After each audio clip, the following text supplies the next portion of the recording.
How's it going, guys? Nordy back, bringing you some more StarCraft 2 videos, continuing on my road from Silver to hopefully Masters someday. We got a pretty good matchup for you here today. It's between myself and Shadevar. It's a PvZ on Sequencer LE, so let's get right into that. So Shadevar is a Platinum player. I believe he was a Platinum. Was he Platinum 1? I think he was Platinum 1. I don't quite remember. So PvZ, as always, gonna want to wall off. I'm gonna start walling off the natural first in all my videos. So I'm gonna send the probe down here to build the first pylon down at my natural. Just right there, get good coverage right here, so I can start building buildings up here. I'm gonna keep this probe down here, so when the pylon's done, I can just build the gate right away, and then send them out to go scout. Oh, let's bring up the production nameplates real quick. There, once the pylon's done, I build the gateway down here at the nat, and I'll send my my probe out to go scout real quick. Then after that, I'll get the gas like normal, and then get probes up to 20 probes and expand again, because I'm doing the one gate expand. My army comp, basic army comp that I'm going to be looking for here is the usual army comp that I've been going for the past few Protoss vs Zerg matches. I'm going to be doing you know, a bunch of charge lots, some Archons, maybe an Immortal here or there, but mostly just Archons and charge zealots. So I found that build works pretty well because the zealots, I mean, the zealots pretty much 1v1 any Zerg unit, with the exception of obviously like something like an Ultralisk. But the charge zealot 1v1's a Roach and a Hydralisk, so the zealots do pretty good against both of those. So that's why I like to go for a heavy zealot army composition. I'm gonna build the cyber core after I expand. That way I can get some zealots and adepts out, just in case he tries any link rush on me. His scout's coming in here. Try to see what I'm up to. When I scouted him, I saw he expanded, and I saw that the spawn pool wasn't done yet, so I knew I was safe to expand. So I moved my probes to kill his scouting drone there. Make sure he can't be annoying with it. Just run around the base with it. Once the second gas is up, I move 3 probes into that gas as well. Starting warp gate and a zealot to hold the front. Keeping my probe over here just in case I want to scout with him later on in the match. Get another gateway up, trying to keep my gateway count at a reasonable level. Since my Nexus is done, I'm going to be pumping out double probes again. See here, his Overlord is coming in, but since he's on the high ground, see here, I don't actually see it yet.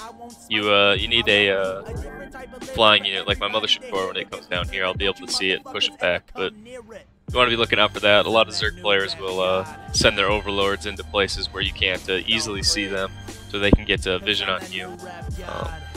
So you want to be looking out for that, and try to ward them away so that your opponent doesn't get a bunch of scouting information out on you. Get my zealots in here to hold position so his links can't come through, or anything that he sends can't just walk through and kill all my probes. Again, I like to do the two space opening, because that way Archons can slip through it.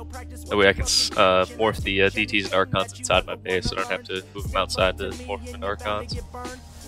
Got my Twilight Council up. I'm gonna start getting charge here in a minute. There we go. Then I'm gonna chrono charge out as well, so it comes out just a little bit faster. Rallying all my pro production down to my natural here, since my main is fully saturated. Getting the Stalker out so I can attack these Overlords that are being annoying outside my base. Get a Dark Templar Shrine, that way I can start morphing the DTs. You can see here I'm bringing my Mothership Core up so I can get vision on this Overlord and start attacking it with my Stalker here.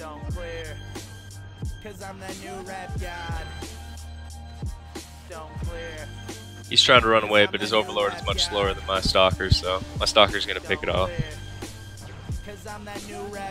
See there, I picked it off. Get some more gateways going up. I got a my dark shine going up as I stated earlier. Trying to keep that gateway count high. Start warping in more zealots here. Making sure I continue probe production here. Gonna start getting gas down at my natural here pretty soon. Getting a robotics facility as well, so I can send that observer across the map. You know, mainly to scout the enemy base, but also the observer kind of acts as a bit of a guinea pig. Since it is a cloaked unit, it can't be seen until the opponent gets a detection of any kind. So the observer kind of acts as like a guinea pig to see when they get an overseer, and once they do get the overseer, that's when I morph the DTs and Archons.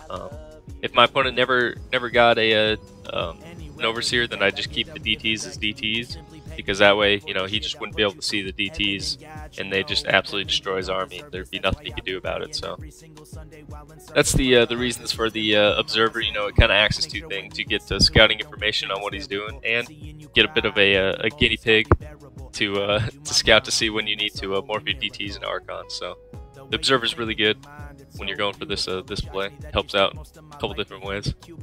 Get a forge going up so I can start my upgrades. Get another gateway. Like I said, trying to keep that gateway count high. I got 3 of them building right now. Send the observer across the map here. Get a full scout on his base. Try to see what he's up to. Gonna send this probe over here to make the third. The reason I make my third over here and not over here, while this base might be a little bit more defendable, you know, it's behind your wall. There's some rocks here that you'd have to destroy to get into it.